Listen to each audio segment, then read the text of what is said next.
जय गुरुदेव, जय माता जी। 7वां अध्याय, भगवान के लीलावतारों की कथा। ब्रह्मा जी कहते हैं, अनंत भगवान ने प्रलय के जल में डूबी हुई पृथ्वी का उद्धार करने के लिए समस्त यज्ञमय वराह शरीर ग्रहण किया था। आदि दैत्य हिरण्याक्ष जल के अंदर ही लड़ने के लिए उनके सामने आया। जैसे इंद्र ने अपने वज्र से पर्वतों के पंख काट डाले थे, वैसे ही वराह भगवान ने अपनी दाढ़ों से उसके टुकड़े टुकड़े कर दिए।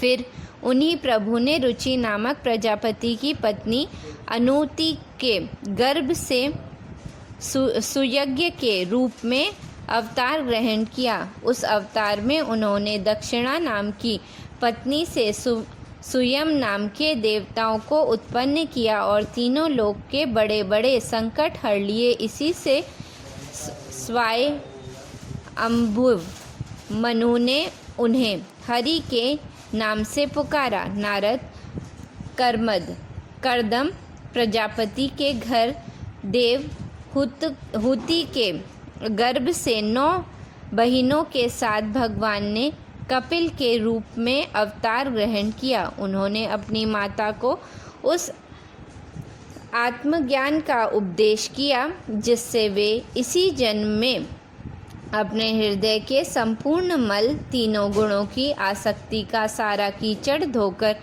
कपिल भगवान के वास्तविक स्वरूप को प्राप्त हो गई। महर्षि अत्रि भगवान को पुत्र में रूप में प्राप्त करना चाहते थे।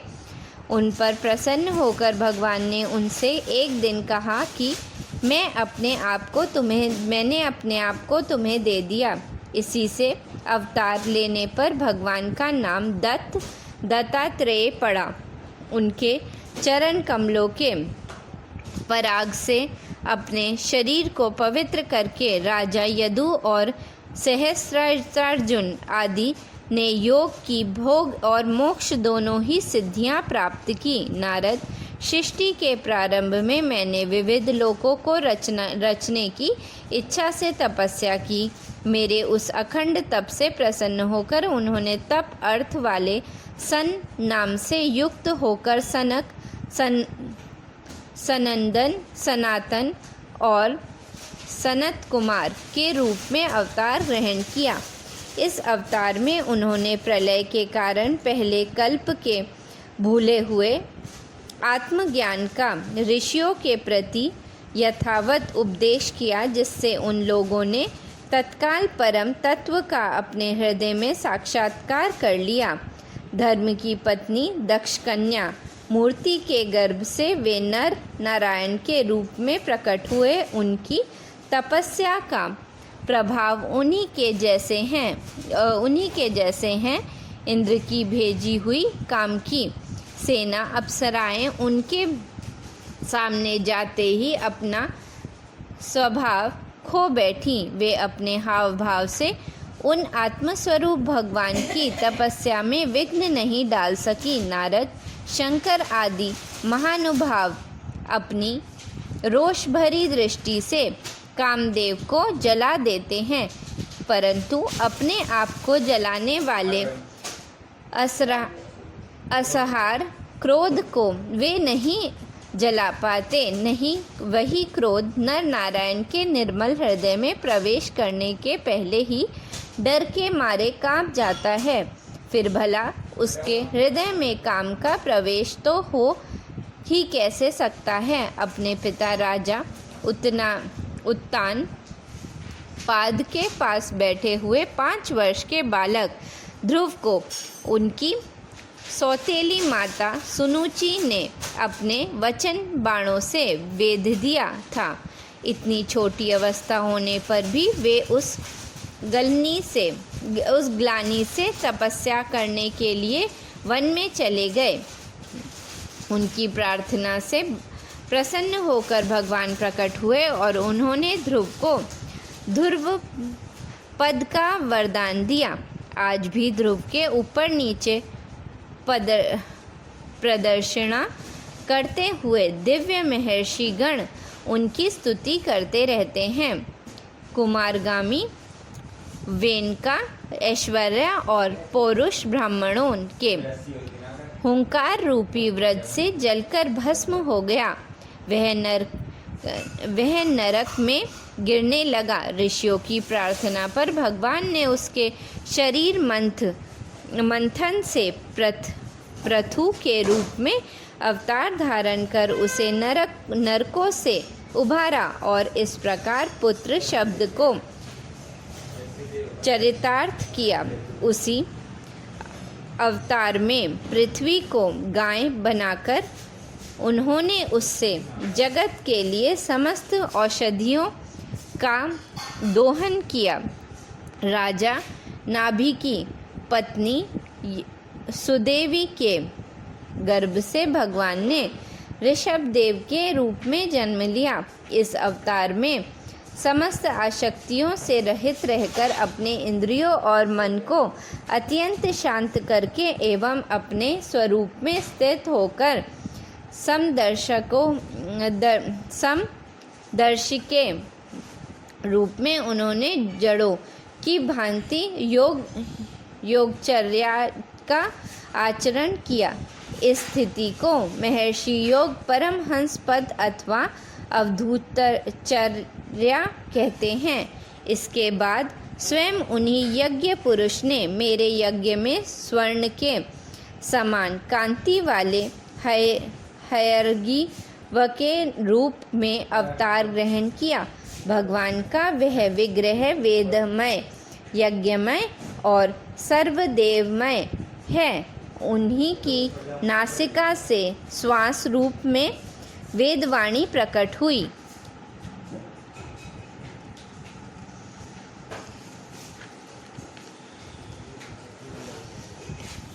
चाक्षुष मनवंतर के अंत में भावी मनु सत्यव्रत ने मत्स्य रूप में भगवान को प्राप्त किया। उस समय पृथ्वी रूप नौका के आश्रय होने के कारण वे ही समस्त जीवों के आश्रय बने। प्रलय के उस भयंकर जल में मेरे मुख से गिरे हुए वेदों को लेकर वे उसी में विहार करते रहे। जब मुख्य देवता और दानव अमृत की प्राप्ति के लिए क्षीर सागर को मथ रहे थे, तब भगवान ने कश्यप के रूप में अपनी पीठ पर मंदरा चल धारण किया। उस समय पर्वत के घूमने के कारण उसकी रगड़ से उनकी पीठ की खुजलाहट थोड़ी मिट गई, जिससे वे कुछ क्षणों तक सुख की नींद सो सके। देवताओं का महान भय मिटाने के लिए उन्होंने नरसिंह का रूप धारण किया। फड़कती हुई बोहों और तीखी दाढ़ों से उनका मुख बड़ा भयावना लगता था। हिरण्यकश्यपु उन्हें देखते ही हाथों में गदा लेकर उन पर टूट पड़ा। इस पर भगवान नरसिंह ने दूर से ही उसे पकड़कर अपनी जांघों पर डाल दिया और उसके छटपटाते रहने पर भी अपने नखों से उसका पेट फाड़ डाला। बड़े भारी सरोवर में महाबली ग्राह ने गजेंद्र का पैर पकड़ लिया। जब बहुत थक कर वह घबरा गया, तब उसने अपनी सूंड में कमल लेकर भगवान को पुकारा, हे आदि पुरुष, हे समस्त लोकों के स्वामी, हे श्रवण मात्र से कल्याण करने वाले। उसकी पुकार सुनकर अनंत शक्ति भगवान चक्रपाणि गरुड़ की पीठ पर चढ़कर वहां आए और अपने चक्र से उन्होंने ग्रह का मस्तक उखाड़ डाला। इस प्रकार कृपा पर वश भगवान ने अपने शरणागत गजेंद्र की सूंड पकड़कर उस विपत्ति से उसका उद्धार किया।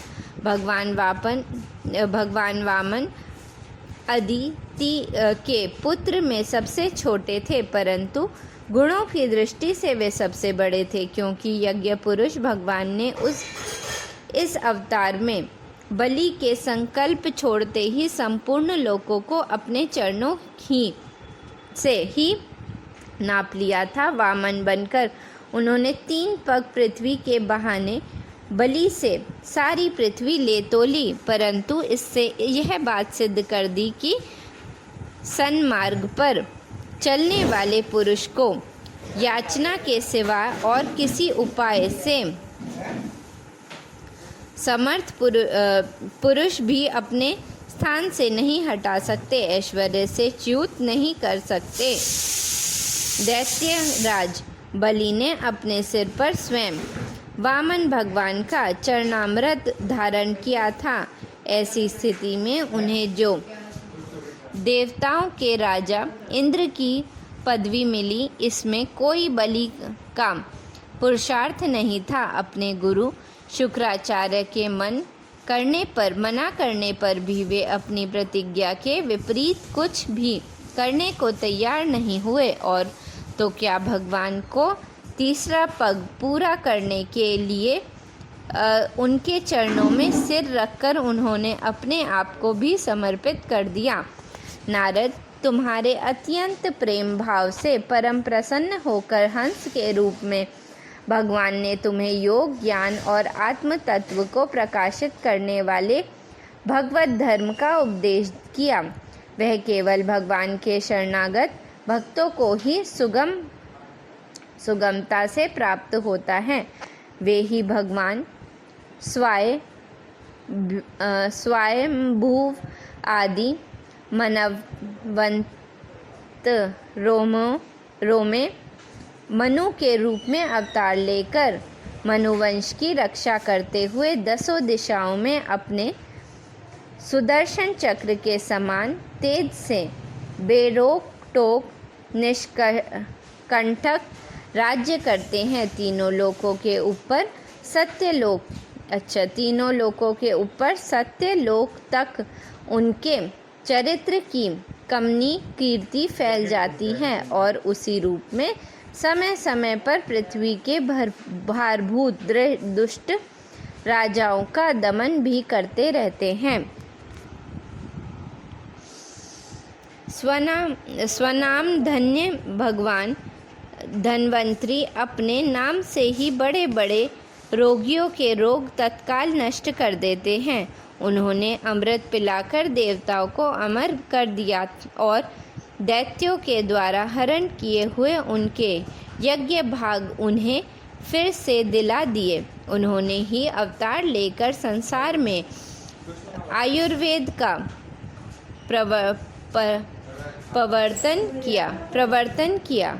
जब संसार में ब्राह्मण द्रोही आर्य मर्यादा का उल्लंघन करने वाले नारकीय क्षत्रिय अपने नाश के लिए ही दैववश बढ़ जाते हैं और पृथ्वी के कांटे बन जाते हैं, तब भगवान महापराक्रमी परशुराम के रूप में अवतरित होकर अपनी तीखी धार वाले फरसे से 21 बार उनका संहार करते हैं।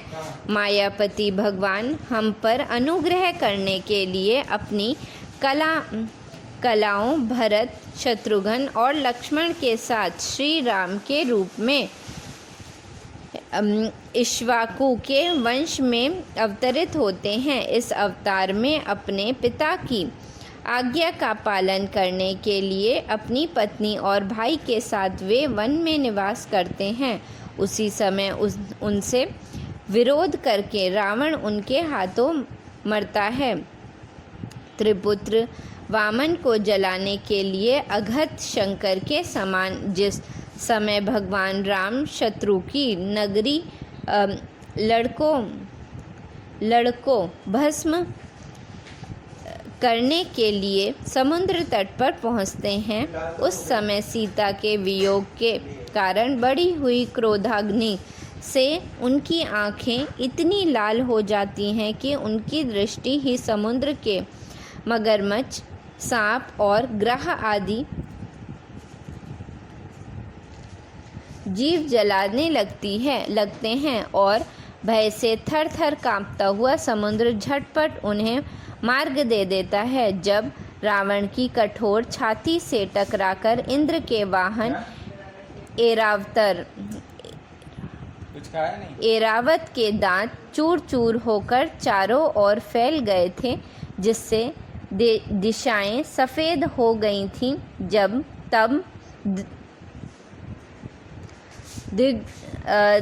दिग्विजय जयी रावण घमंड से फूलकर हंसने लगा था। वही रावण जब श्री रामचंद्र जी की पत्नी सीता जी को चुराकर ले जाता है और लड़ाई के मैदान में उनसे लड़ने के लिए गर्वपूर्वक आता है, तब भगवान श्री राम के धनुष की तरंग से ही उसका वह घमंड प्राणों के साथ तत्क्षण विलीन हो जाता है। इस समय झुंड के झुंड दैत्य पृथ्वी को रौंद डालेंगे। उस समय उसका भार उतारने के लिए भगवान अपने सफ़ेद और काले केश से बलराम और श्री कृष्ण के रूप में कलावतार ग्रहण करेंगे। वे अपनी महिमा को प्रकट करने वाले इतने अद्भुत चरित्र करेंगे कि संसार के मनुष्य उनकी लीलाओं का रहस्य बिल्कुल नहीं समझ सकेंगे। पूनम मौसी फोन करो ने बता तो दिया था। हाँ ठीक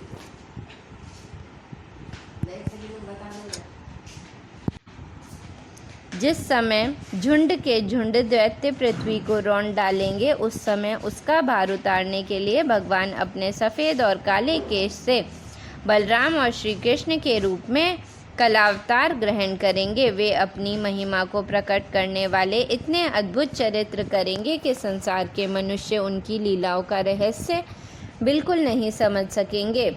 बचपन में ही पूतना के प्राण हर लेना, 3 महीने के अवस्था में पैर उछालकर बड़ा भारी छलांग उलट देना, भारी छकड़ा उलट देना और घुटनों के बल चलते चलते आकाश को छूने वाले यमलार्जुन वृक्षों के बीच में जाकर उन्हें उखाड़ डालना, ये सब ऐसे कर्म हैं जिन्हें भगवान के सिवा और कोई नहीं कर सकता। जब कालियनाग के विष से दूषित हुआ यमुना जल पीकर बछड़े और गोप बालक मर जाएंगे, तब वे अपनी सुधामयी कृपा दृष्टि की वर्षा से ही उन्हें जीवित कर देंगे और यमुना जल को शुद्ध करने के लिए वे उसमें विहार करेंगे तथा विष की शक्ति से जीभ लपाते हुए कालिया नाग को वहाँ से निकाल देंगे। उसी दिन रात को जब सब लोग वहीं यमुना तट पर सो जाएंगे और दावांगिन से आसपास का मुंज का वन चारों ओर से जलने लगेगा, तब बलराम जी के साथ वे प्राण संकट में पड़े हुए व्रजवासियों को उनकी आंखें बंद कराकर उस अग्नि से बचा लेंगे। उनकी यह लीला भी अलौकिक ही होगी। उनकी शक्ति वास्तव में अचिंत्य है। उनकी माता उन्हें बांधने के लिए जो रस्सी लाएगी वहीं उनके उदर में पूरी नहीं पड़ेगी, 2 उंगल छोटी ही रह जाएगी तथा जबाई लेते समय श्री कृष्ण के मुख से 14 भुवन देखकर पहले तो यशोदा भयभीत हो जाएंगी, परंतु फिर वे संभल जाएंगी। वे नंद बाबा को अजगर के भय से और वरुण के पाश से छुड़ाएंगे। मैं दानव का पुत्र व्योमासुर जब गो बालकों को पहाड़ की गुफाओं में बंद कर देगा, तब वे उन्हें भी वहां से बचा लाएंगे। गोकुल के लोगों को, जो दिन भर तो काम धंधों में व्याकुल रहते हैं और रात को अत्यंत थककर सो जाते हैं, साधनहीन होने पर भी वे अपने परम धाम में ले जाएंगे। निष्पाप नारद जब श्री कृष्ण की सलाह से गोप लोग इंद्र का यज्ञ बंद कर देंगे, तब इंद्र व्रज भूमि का नाश करने के लिए चारों ओर से मूसलाधार वर्षा करने लगेंगे। उससे उनकी तथा उनके पशुओं की रक्षा करने के लिए भगवान कृपा परवश हो 7 वर्ष की अवस्था में ही 7 दिनों तक गोवर्धन पर्वत को एक ही हाथ से छत्र पुष्प कुकुरमुत्ते की तरह खेल खेल में ही धारण किए रहेंगे। वृंदावन में विहार करते हुए रास करने की इच्छा से वे रात के समय, जब चंद्रमा की उज्जवल चांदनी चारों ओर छिटक रही होगी, अपनी बांसुरी पर मधुर सरंगिनी तकी लंबी तान छेड़ेंगे। उससे प्रेम विवश होकर आई हुई गोपियों को जब कुबेर का सेवक शंकाचूड़ हरण करेगा, तब वे उसका सिर उतार लेंगे और भी बहुत से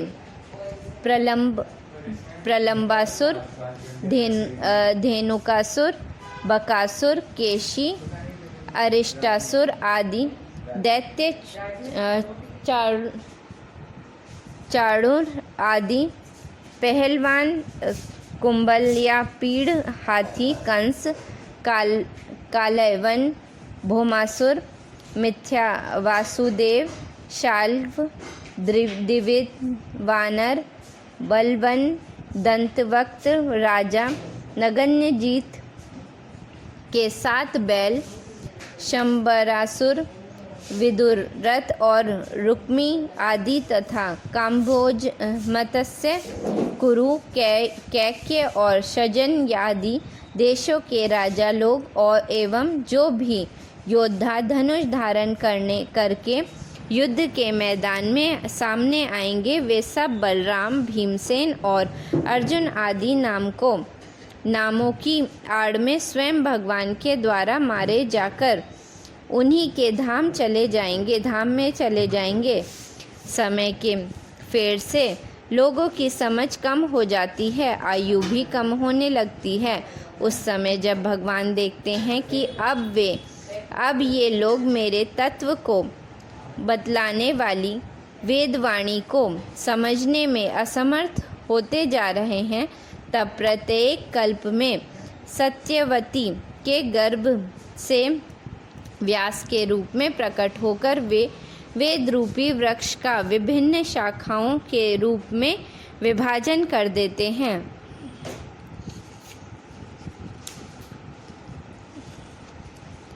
देवताओं के शत्रु दैत्य लोग भी वेद मार्ग का सहारा लेकर मैदानव के बनाए हुए उद्देश्य वेग वाले नगरों में रहकर लोगों का सत्यानाश करने लगेंगे।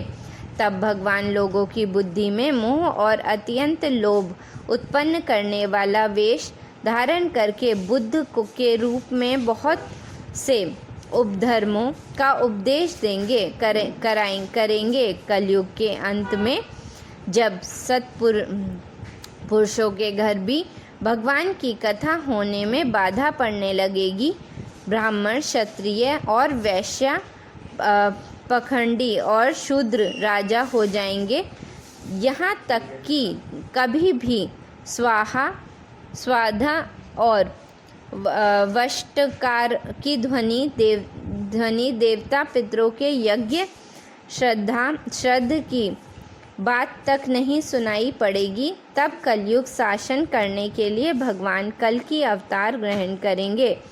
जब संसार की रचना का समय होता है, तब तपस्या, 9 प्रजापति, मरीचि तथा आदि ऋषि और मेरे रूप में जब सृष्टि की रक्षा का समय होता है तब धर्म, विष्णु, मनु, देवता और राजाओं के रूप में, तथा जब सृष्टि के प्रलय का समय होता है तब अधर्म, रुद्र और क्रोधवश नाम के सर्प और दैत्य आदि के रूप में सर्वशक्तिमान भगवान की माया विभूतियाँ ही प्रकट होती हैं। अपनी प्रतिभा के बल से पृथ्वी एक एक धूलि कण को गिन चुकने पर भी जगत में ऐसा कौन पुरुष है जो भगवान की शक्तियों की गणना कर सके। जब वे त्रिविक्रम अवतार लेकर त्रिलोकी को नाप रहे थे उस समय उनके चरणों के अदम्य वेग से प्रकृति रूप अंतिम आवरण से लेकर सत्यलोक तक सारा ब्रह्मांड कांपने लगा था। तब उन्होंने ही अपनी शक्ति से उसे स्थिर किया था। समस्त सृष्टि की रचना और संहार करने वाली माया उनकी एक शक्ति है। ऐसी ऐसी अनन्य शक्तियों के आशय उनके स्वरूप को न मैं जानता हूँ और न वे तुम्हारे बड़े भाई सनकादि ही, फिर दूसरों के को तो कहना ही क्या है। आदिदेव भगवान शेष सहस्त्र मुख से उनके गुणों का गायन करते आ रहे हैं, परंतु वे अब भी उसके अंत की कल्पना नहीं कर सके। जो निष्कपट भाव से अपना सर्वस्व और अपने आप को भी उनके चरण कमलों में न्योछावर कर देते हैं, उन पर वे अनंत भगवान स्वयं ही अपनी ओर से दया करते हैं और उनकी दया के पात्र ही उनकी दुस्तर माया का स्वरूप जानते हैं और उसके पार जा पाते हैं।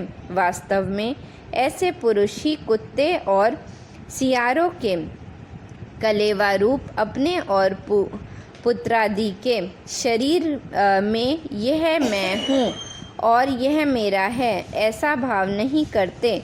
प्यारे नारद, परम पुरुष की उस योग माया को मैं जानता हूँ तथा तुम लोग भगवान शंकर, दैत्य कुल भूषण प्रहलाद, शतरूपा, मनुपुत्र, प्रियव्रत आदि प्राचीन ब्रही, ऋतु और ध्रुव भी जानते हैं। इनको सिवा इक्ष्वाकु, पुरुरवा, मुचुकुंद, जनक, गांधी, रघु, अम्बरीश, संगर, गय, ययाति आदि तथा मानधाता, अलर्क, शतधन्वा, अनु, रंतिदेव, भीष्म, बलि, अमूर्त, रय, दिलीप,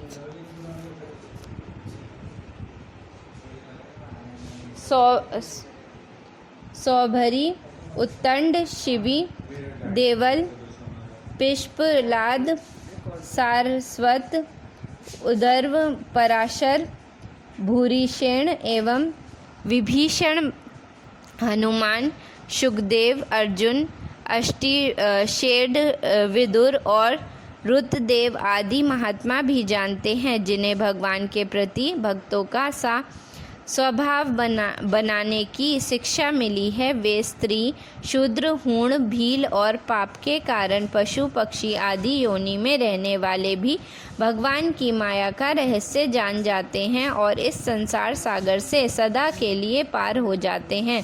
फिर जो लोग वैदिक सदाचार का पालन करते हैं उनके संबंध में तो कहना ही क्या। परमात्मा का वास्तविक स्वरूप एक रस, शांत, अभय और केवल ज्ञान रूप है।